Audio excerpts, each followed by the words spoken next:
तरह से पारदर्शिता की बात हो रही है। 2014 में जब आदरणीय नरेंद्र मोदी जी प्रधानमंत्री पद के उम्मीदवार हुए तो उन्होंने बड़ी बेबाकी से कहा था कि मैं भ्रष्टाचार मुक्त सरकार की स्थापना करूंगा। लेकिन जब 10 साल बीतने को है, अब चुनाव सर पे है, ऐसे समय में कहीं भी इस तरह की पारदर्शिता देखने को नहीं मिल रही है। जहां भी जाइए आप, हर जगह भ्रष्टाचार का बोलबाला है। भ्रष्टाचार सरकार में एकदम जड़ जमा लिया है।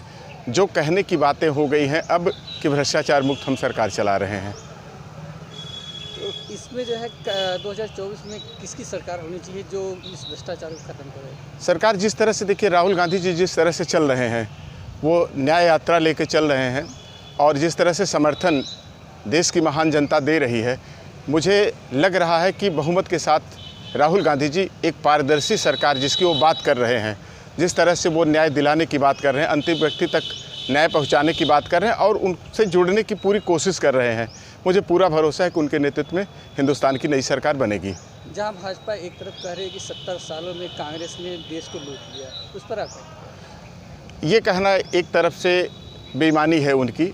आज जो भी वो कहते हैं, अगर विकास के बारे में देख लीजिए, वो ढिढोरा पीटते हैं कि हमने इतने एम्स बना दिए, लेकिन भारतीय जनता पार्टी का कोई भी नेता बीमार होता है या अंतिम सांस लेता है तो वो पंडित जवाहरलाल नेहरू के बनाए एम्स में ही लेता है।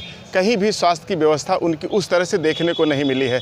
हाँ, आयुष्मान कार्ड के नाम पे ज़रूर लूट खसोट मची हुई है, इसमें कहीं कोई दो राय नहीं है कि जो प्राइवेट हॉस्पिटलों में उन्होंने दे दिया है उससे हॉस्पिटलों में सिर्फ 5 लाख रुपए के इलाज के नाम पे शोषण हो रहा है। कहीं भी उनकी पारदर्शिता देखने को नहीं मिल रही है।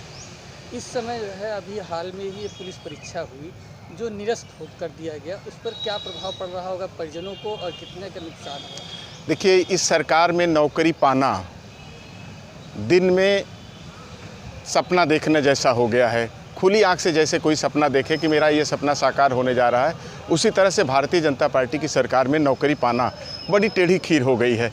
कहते जो हैं उसके ठीक विपरीत होता है। ये कहते हैं हमें पूरी पारदर्शिता के साथ हम पेपर कराएंगे, नौकरी देंगे, और आज जैसा आपने परिजनों की बात कही, परिजनों पे क्या बीत रही। मैं भी एक परिवार का सदस्य ही हूँ, मेरे भी बच्चे परीक्षा देने गए थे। आप ये समझ लीजिए कि किस मानसिकता के तहत वो कितने उत्साह के साथ गए थे कि वर्षों बाद एक परीक्षा आई है।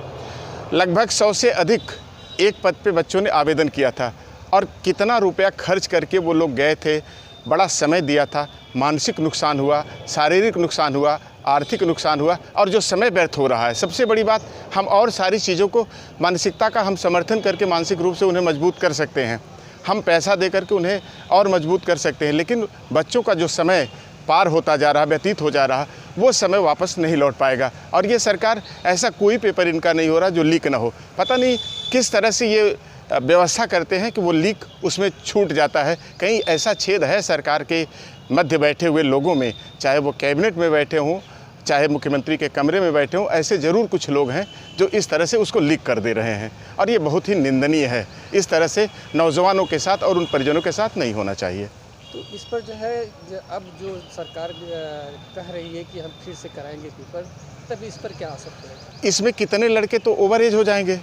अगर ये 2 महीना बाद इनका पेपर होता भी है तो कितने लड़के 2 महीना ओवर एज हो जाएंगे और नियुक्ति पाते पाते भगवान ही जाने, भगवान जाने कि उनकी क्या स्थिति होगी। और ये फिर परीक्षा, ये कौन सी गारंटी इनकी होगी कि अब वो पेपर लीक नहीं होगा। तो ये एक संदेह में परिजन जी रहे हैं, बच्चे जी रहे हैं। बच्चों का भविष्य पूरी तरह से अंधकार में है और हम तो कहेंगे कि बच्चों से भी निवेदन करेंगे, परिजनों से भी निवेदन करेंगे, अब और इंतज़ार न कीजिए। धर्म के नाम पे बहुत हो चुका। देश में सिर्फ धर्म के नाम पे छलावा हो रहा है और धर्म की आड़ में इस तरह से लूट मची हुई है कि नौकरी तो बड़ी दूर की चीज़ हो गई है। अब इस सरकार को बदल देने का सही वक्त आ गया है।